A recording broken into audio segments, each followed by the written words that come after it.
Do you have a favourite Bible verse? I know lots of people do. I've got three that I would think of off the top of my head. I'm going to share one. And each of mine are not ones that other people tend to choose. The one I want to share today is that Jesus wept. That's it. Jesus wept.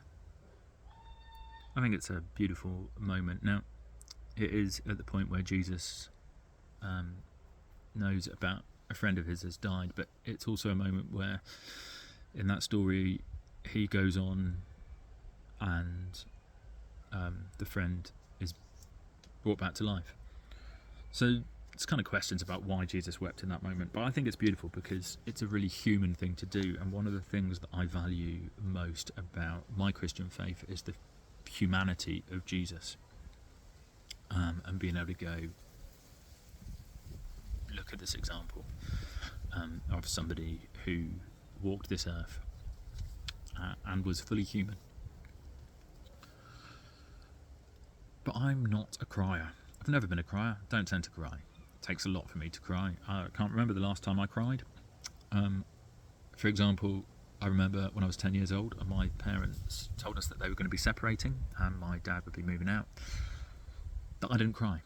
Everyone else in the room was crying, lots of tears, and I sat in a rocking chair and just kind of took it in and reflected on it. I can remember it really well. I've been to a number of funerals over the last couple of years and other significant events for people that are really close to me, that I really love, and following each of those, people have said, there won't have been a dry eye, and I have to kind of not really say anything because my eyes are dry. Not because I want them to be, because I just don't cry. I wish I did, because there's something about crying that is a point of release, and I know that people who know me and love me that have told me that they worry about me when I don't cry, and there's an emotional time going on. I appreciate that. I guess they're waiting and watching for the moment where the emotions will come out in some other way.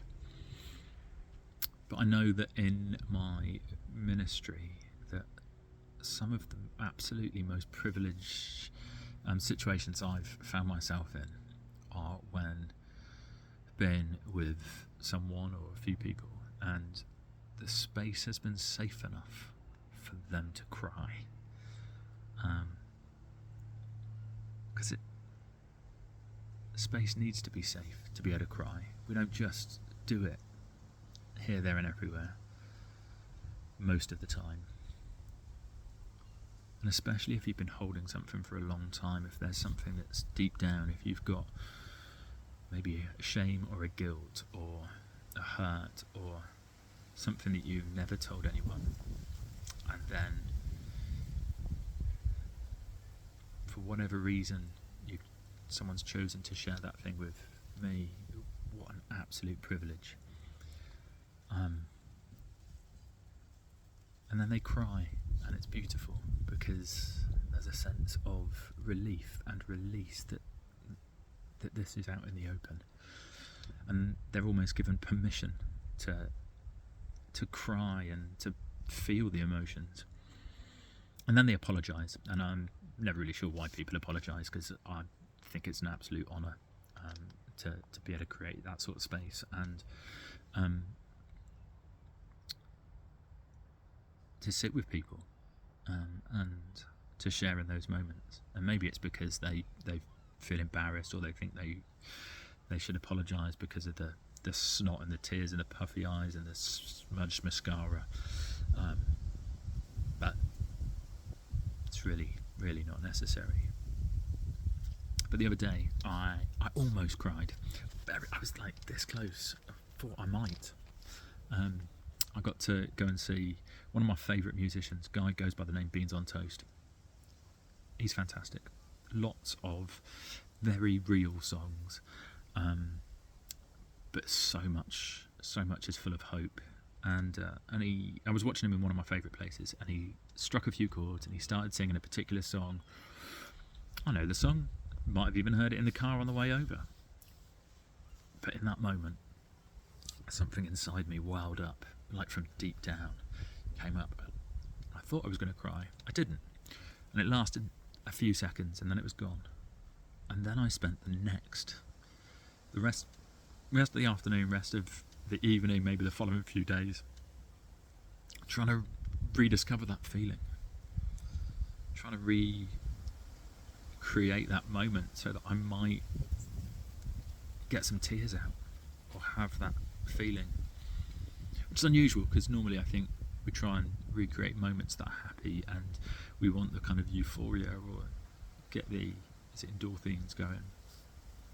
But no, I wanted to rediscover that feeling where I might cry, because there was a release, and it kind of let the top off the bottle, if you like.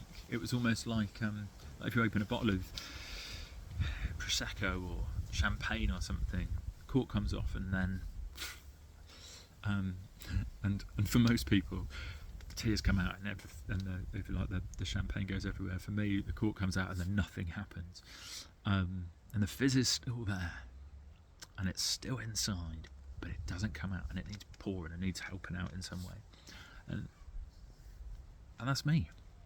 And it was just a beautiful moment because I felt something release, and that sense of relief, like the bottle is off, the cork is out the bottle, the top is off the bottle. There has been a release, and I guess I want more of it, because it's a strangely beautiful thing, because it was a good break. And in brokenness, some things it's good when they break, and something gets released. And so I love the verse that Jesus wept, and I love the creatives, the artists, the musicians, the filmmakers, the storytellers, the story writers, because they help us when we cannot find the words or the emotion for ourselves. They help us when we're in a safe place, for that cork to come out the bottle, for that release to happen, and for the tears, or whatever emotion it is, to come out. So thank God for artists. Thank God for tears.